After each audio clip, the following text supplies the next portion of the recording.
রমাদান মাসের রোজা ফরজ হলো কবে থেকে? উত্তর কে দিতে পারবেন? দেখি অডিয়েন্সের মধ্যে আলেম ওলামারা। মেরাজ থেকে না, উত্তর ভুল। অডিয়েন্সের মধ্যে কে বলতে পারবেন রমজান মাসের রোজা কবে ফরজ করা হয়েছে?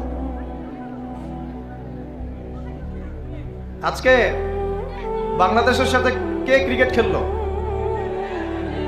তোমাদের দ্বারাই হবে,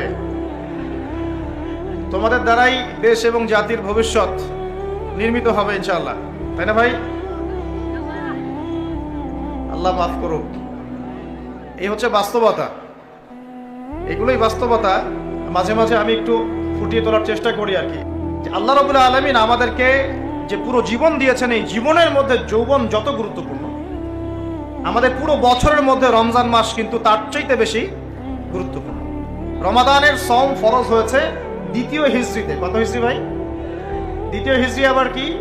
আল্লাহর নবীর নবুয়ত জীবন 23 বছর। কত বছর? এই 23 বছরের প্রথম 13 বছর তিনি ছিলেন মক্কায়। কোথায়? পরের 10 বছর ছিলেন কোথায়? মদিনায়।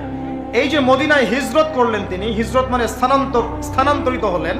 এই হিজরতের প্রথম বছরটাকে বলা হয় প্রথম হিজরি, হিজরতের দ্বিতীয় বছরটাকে বলা হয় দ্বিতীয় হিজরি। এই দ্বিতীয় হিজরিতে আল্লাহ রাব্বুল আলামিন রমজান মাসের রোজাটা ফরজ করেছেন।